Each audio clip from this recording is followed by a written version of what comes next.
halaman pertama, hadis yang pertama. An Abi Hurairah anin Nabiyyi sallallahu alaihi wasallam qala Allah azza wa jalla a'dattu li ibadiyas solihina ma la 'ainun ra'at wa la udhunun sami'at wa la khatara 'ala qalbi bashar. Misdaqu dzalika fi kitabillahi a'udzu billahi minasyaitonir rajim. Fala ta'lamu nafsum ma ukhfiya lahum min qurrati a'yunin jazaa'an bima kanu ya'malun. Dari Abu Hurairah dari Nabi sallallahu alaihi wasallam, beliau bersabda, Allah azza wa jalla berfirman yang artinya, Aku telah menyediakan untuk hamba-hambaku yang solihin apa-apa yang belum pernah mata memandang, belum pernah telinga mendengar, dan belum pernah terlintas di hati seseorang.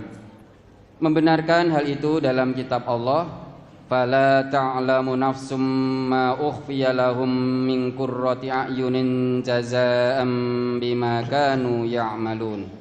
Quran surat As-Sajdah ayat 17.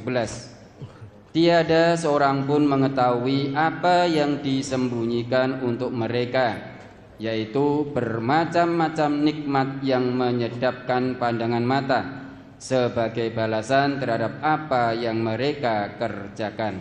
Hadis riwayat Muslim. Pertanyaan, aku telah menyediakan untuk hamba-hambaku yang solihin.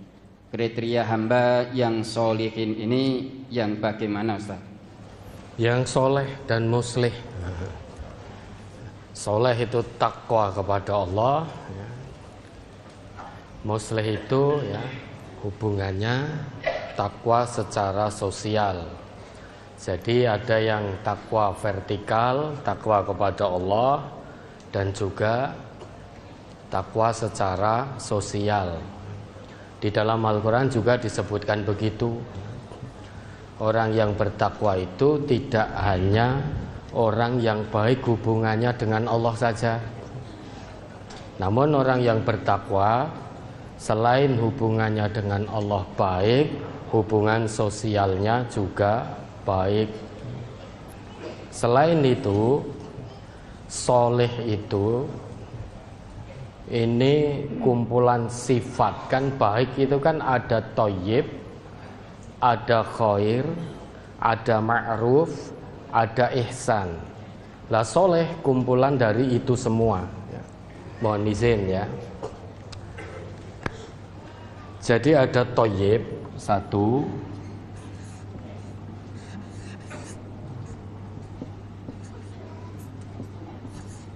kemudian di bawahnya ini ada khair,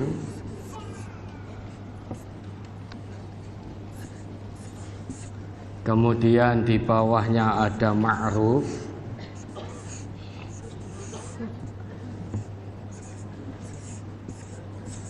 kemudian ada ihsan,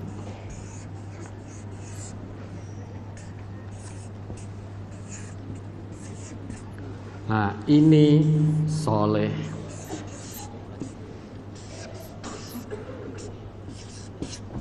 Ini kriteria soleh itu thayyib, juga khair, juga ma'ruf, juga ihsan. 4 sifat baik ini ngumpul jadi satu pada diri orang yang soleh. Thayyib itu baik, zahiron wa batinan. Kemudian khair itu baik yang masih berupa sifat. Jujur itu khair, kejujuran itu sikap. Ma'ruf, ma'ruf itu baik dalam arti sikap. Kalau khair itu masih sifat. Maka jujur, khair, kejujuran itu ma'ruf. Orang yang memilih jujur berarti dia bersikap ma'ruf. Kemudian ihsan. Ihsan itu anta'budallah ka'annaka tarah fa illam takun tarah fa innahu yarak. kamu menyembah Allah seakan-akan kamu melihat Allah. Jika kamu tidak melihat Allah, ketahuilah Allah Maha melihatmu. Jadi dimanapun dia selalu merasa diawasi oleh Allah. Itu baik dalam arti ihsan. Lah keempat sifat baik ini, thayyib, khair, ma'ruf, ihsan, itu ngumpul jadi satu pada diri seorang yang soleh. Orang soleh itu orang yang juga thayyib lahir batinnya, juga orang yang khair, suka dengan sifat kebaikan. Terus kemudian juga ma'ruf, memilih untuk bersikap baik. Terus kemudian orang soleh itu di mana tempat selalu merasa diawasi oleh Allah. Kalau sudah merasa diawasi oleh Allah, maka yang ada semua perintah Allah berusaha semaksimalnya untuk dikerjakan. Larangan Allah semaksimalnya ditinggalkan. Itu orang yang soleh, karena punya ihsan, keyakinan selalu diawasi oleh Allah. Maka orang soleh itu sulit berbuat maksiat, sabar betul untuk meninggalkan larangan Allah dan Rasulnya. Maka balasan dari Allah luar biasa, buah dari kesabarannya meninggalkan maksiat. Disiapkan oleh Allah ma la ainun ra'at wala udhunun sami'at wala khatara ala qalbi bashar. Karena ketika di dunia mereka ini sabar betul menahan hawa nafsunya, tidak mudah-mudah untuk bermaksiat.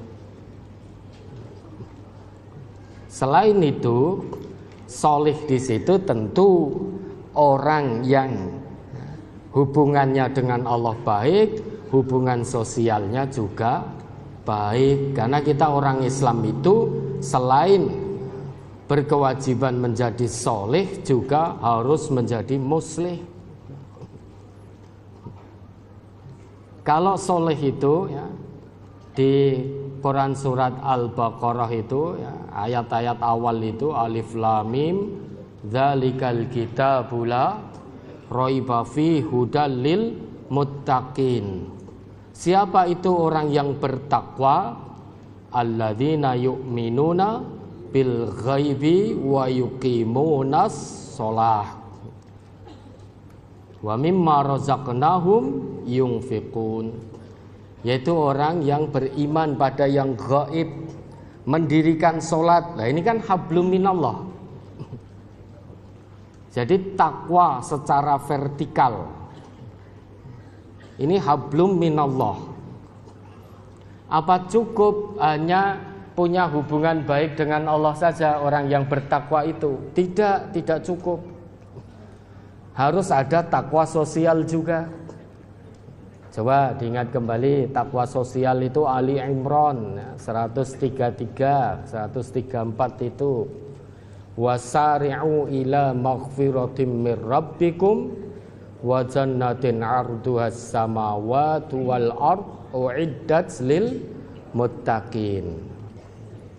Nah, 134-nya mencirikan orang yang bertakwa secara sosial.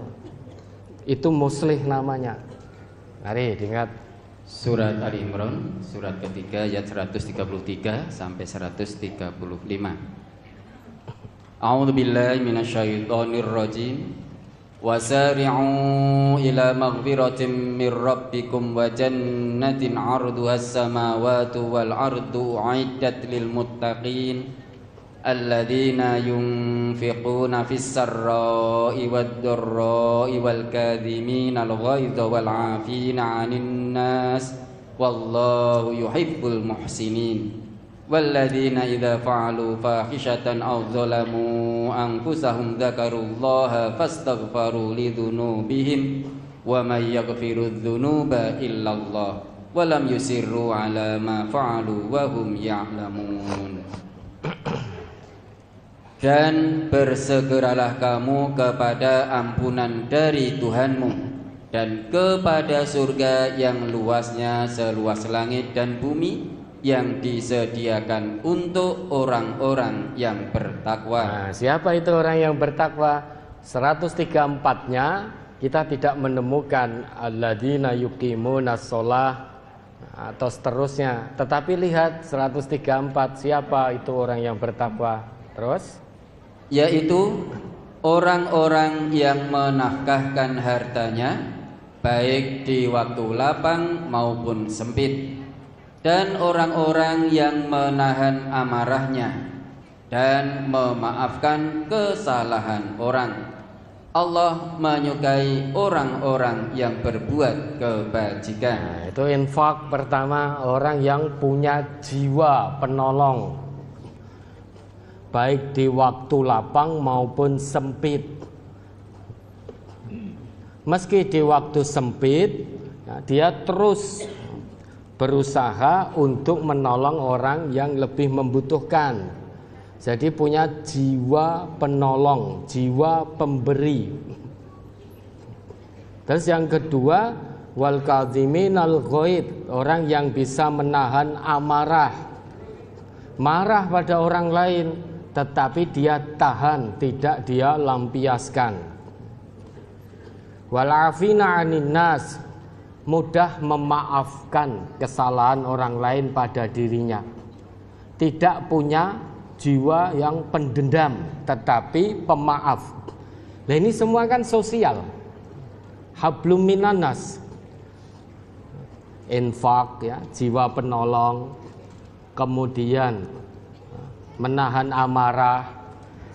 Ketika marah dalam muamalah yaumiyah, hubungan pergaulan sehari-hari dengan sesama, mungkin ada yang membuat dirinya marah, tetapi tidak dia lampiaskan, dia tahan amarahnya karena dorongan iman dalam hati. Kemudian kalau ada orang yang ngeladai, nyalai dirinya, mudah sekali untuk memaafkan. Melupakan kesalahan orang lain itu mudah sekali. Ini kan semuanya sosial. Di 134-nya kita tidak temukan alladzina yuqimunas shalah. Kita tidak temukan itu. Atau orang yang mendirikan sholat atau orang yang puasa Ramadan, itu kan kita tidak temukan di sini. Atau orang yang berhaji. Tapi 134 ini Allah sebutkan ciri-ciri sosial. Kan kita kenal ada hablum minallah, ada hablum minannas. Hubungan baik dengan Allah, hubungan baik dengan sesama, yaitu sosial. Maka selain soleh juga harus muslih. Takwa vertikal, takwa horizontal. Takwa hubungannya dengan Allah, takwa hubungannya dengan sesama, yaitu sosial. Dan kalau kita baik secara sosial, ternyata itu dicintai oleh Allah. Wallahu yuhibbul muhsinin. Allah senantiasa mencintai hambanya yang berbuat ihsan. Terus? Dan juga orang-orang yang apabila mengerjakan perbuatan keji atau menganiaya diri sendiri, mereka ingat akan Allah, lalu memohon ampun terhadap dosa-dosa mereka. Dan siapa lagi yang dapat mengampuni dosa selain daripada Allah? Dan mereka tidak meneruskan perbuatan kejinya itu, sedang mereka mengetahui. 135 kembali disebutkan takwa, hubungan baik dengan Allah. Kalau kita sadar telah berbuat dosa, maka orang soleh itu cepat bertobat, tidak nunggu-nunggu. Pagi hari sadar bahwa telah berbuat maksiat, berbuat keji, berbuat dosa, berbuat mungkar, maka tobatnya tidak tunggu sore hari. Segera detik itu juga bertobat, mohon ampun kepada Allah, dan tidak mengulangi perbuatan dosanya lagi. itu tobat yang diterima oleh Allah. Ya, jadi singkatnya soleh itu kumpulan 4 sifat baik, yaitu thayyib, khair, ma'ruf dan juga ihsan. Keempat sifat baik ini terkumpul dalam diri seorang yang soleh. Selain itu, soleh juga berarti muslih. Takwa pribadi, takwa sosial. Ya, ada lagi.